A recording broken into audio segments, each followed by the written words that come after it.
Hi, I'm Sarah Thompson. This is EDL 850 Case Study Internet Use Violations Threats over the World Wide Web. First, we're going to look at Roosevelt High School. It's a very prestigious high school located in a very affluent neighborhood. The students always have the highest fashion, the latest technology. This school is led by Dr. Stephen Forbes. He's been named Principal of the Year. He focuses on maintaining his reputation in his school, hiring some of the highest qualified teachers, one of them being Mrs. Walker, this is her first year teaching. She has her undergraduate, her master's degree, and has started some postgraduate work before she began teaching here at Roosevelt High School. She has a very structured classroom focused on student academics.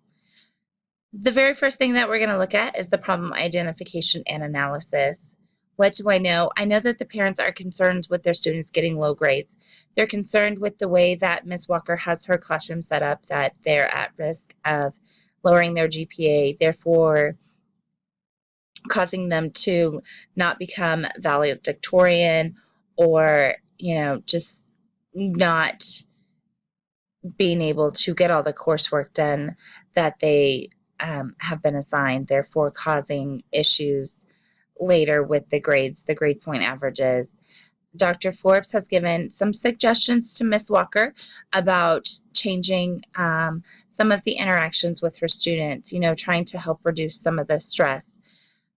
Because the parents are so unhappy, there are some students that are unhappy. She received an email after she got back from a break, and it was very frightening for her because it did ask who would want her to disappear, with a lot of vulgarity and some curse words in it. What do I need to know? I need to know how her class differs from everybody else's in this very affluent school. How much more work is expected from these students? Are the teachers a little more lax than the other classrooms as far as their grading? What techniques were given to her? What was recommended that she do to reduce stress in her students and create a more positive environment? And also, what exactly are her students' test scores? How bad are they? How far have they declined compared to the other classes and other students? So this is all information that would be very handy as I create a plan. So identifying the problem, the class workload and instruction seems to be too high, too much work, creating a lot of stress on these students, causing the parents and students complaining. They're upset, they're unhappy, which have led to someone leaving possible threats, or not possible, but leaving a threat of who would want her to disappear, and that has frightened Miss Walker. Next, we're going to propose a plan of action. What appropriate strategies will I use for implementation of this plan? The plan first is to find out who sent the message. I would sit down all of my students, ask them point blank, who knows? Somebody knows something. Somebody might confess, and just asking, and also let them know that a technologist will be involved and make sure that there is somebody involved to look at those IP addresses and getting to the bottom of this, because it needs to be taken as a very serious action, and actions need to be taken. As far as even school expulsion, depending on the severity. This is a very severe case, but the Dr. Forbes thought it was a prank. Whether prank or not, actions need to be taken, and if it was not, I would even look at expulsion for this student. When implementing the plan, this plan needs to actually work as a full circle in the school as far as dealing with issues later. Just know that there will be follow through. They need to find out who did it, follow through with their actions as far as disciplinary actions. Monitoring of student activity needs to be done consistently. They need to know what's going on in on their school computers. They need to monitor that the students are all on safe websites, and they need to continue with improvements as far as teaching internet safety and cyberbullying and just being a good digital citizen. Next, we're going to resolve the issues based on promoting the success of all students. What's best for the students? Obviously, positive interactions are best for everybody. They need to be working on building a stronger relationship with Miss Walker, and guidelines need to be set up, even as far as running, how she's going to run her classroom, what's expected. And parents need to be aware of these, students need to be aware of these, so they're not taking the class just willy-nilly. Oh, I'm just going to sit here and expect an A, but they need to know that they need to work for it. And as I mentioned before, cyberbullying awareness. It is best for all students to be aware of what is possibly out there, what are the issues that can be found online, and what is going to happen if they break rules. They need to be aware of all of this so that way they can be the best students possible and be the best citizen possible, and just understanding what can be caused through bullying online and the emotions that are tied to it, and just being a better student and citizen. Next, we're going to debrief the problem. What was I thinking, feeling, and valuing? First, Miss Walker was harassed for her job. I was thinking that this was a very serious situation because she was hired to be a very strong, qualified teacher. She was doing her job and creating the workload and having expectations for her class. And she was harassed on multiple occasions through phone calls, parents complaining. I don't know if that would necessarily be harassment, but then she was definitely harassed when the messages went out on to the World Wide Web. And I was thinking that Dr. Forbes did not take this serious enough. His a possible life of one of his teachers could have been threatened, and he called it a prank. And that was very discerning. And also, I was thinking, did Miss Walker jump to conclusions? Is she just moving out of her house? Because it was a question initially, so I was kind of wondering if she got herself worked up too quickly before investigations could be done.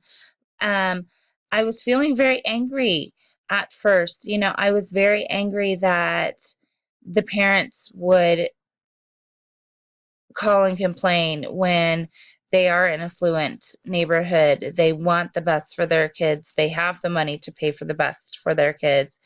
And then something like this occurs. I was also saddened. As a teacher, I know how hard it is, day in and day out, and you love the children as your own, and to have somebody come back and threaten something as far as you disappearing, it has to be very, very sad. A lot of confusion. Why was this not taken seriously? Why did she immediately jump to question one of the students in her class? And so when looking at values, we have to look at integrity. We have to do what is right. And what is right is finding out what, or should I say, who is behind this, and then follow up with the appropriate plans of action.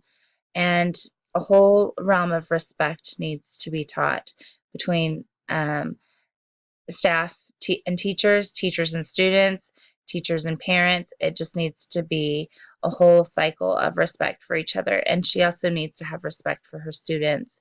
And there's commitment. Commitment is another value that is huge with this. I think it needs to be taught that the students need to be committed in their coursework, committed to doing their best, and not just having a parent call and get them out of it because they didn't like the amount of homework that they had. And Miss Walker needs to show a commitment to her students that she is willing to try to help, try to reduce their stress, and just show that she is committed to their education and not just passing out lots of work.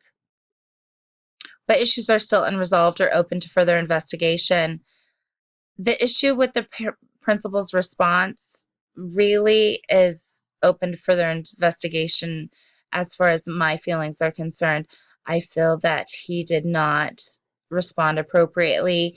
I feel that he should not have told her to go talk to the kid in question, Randy, and that should have really been his responsibility. So I would like to know more about that. I'd also like to know what Randy's past comments were. Miss Walker stated that he had made comments in the past when her back was towards him, and the kids are always asking Randy for help with um, computer software and their computer needs. So what exactly is going on with Randy, and what is his past? And the biggest thing that's unresolved is who sent the email and what website did it go on, because to send an unidentified email, I'm not very tech savvy, but I'm sure it would be easy to track down. And then what website did she go on to actually see the message? Now I'm going to look at providing evidence that I promote the academic success and personal well-being of every student by acting with integrity, fairness, and in an ethical manner. As a up-and-coming principal, demonstrating a sense of integrity and ethical behavior, first you have to create a plan to increase positive interactions. There has to be a plan for everybody in place and how communication is going to be held through the classroom, out in the halls, outside of the school. There needs to be some kind of plan and guidelines with how those positive interactions will take place. And create a set of expectations. Show everybody exactly what is expected of them, what behavior they're going to maintain, how they are going to be an upstanding citizen in the classroom and even outside of the classroom. And also, those internet safety rules have to be created that there needs to be a course or a couple hours or however is best set that they go over internet safety, the rules against bullying and the consequences. Next, treating people fairly and with dignity and respect. I think fairly too, the students need an engaging curriculum. It's only fair to them that they are getting the best education possible and that they are engaged and they're learning, because just throwing a bunch of information at students and not getting the proper response back is not the best education for anybody. They need to be engaged. They need to show that they're learning. They need to be supported. They need to have teacher support. They need parent support. They need administration support. It just needs to be open communication between everybody. They need to be able to go to their teacher and say, hey, this is too much. I'm stressed out. What can I do? Parents need to talk to the teachers with respect. The principal needs to go in and have open communication with his teachers, just saying, hey, this is what I expect. Show them. And if you have any questions, please come talk to me. Open communication, support, and being engaged is very important in the classrooms. And demonstrating a personal and professional code of ethics. With that open communication, that collaboration process will be built. They need the back and forth communication, working together as a team. That's huge in schools now. It's the teamwork. We are all part of a team and need to be able to bounce ideas back and forth. Even the students saying, hey, can we try this? What about this idea? And, principals need to collaborate with their staff, and staff need to collaborate with their principals. And also, she needs to provide individualized support to each student. For if there are students that are really struggling, she needs to be able to pull them aside. I'll help you. This is what we're doing. Let's look at it from another angle. Just provide the supports that her students need before cases like this one happen, because they're so frustrated and just done that it then leads to behavior that is unacceptable.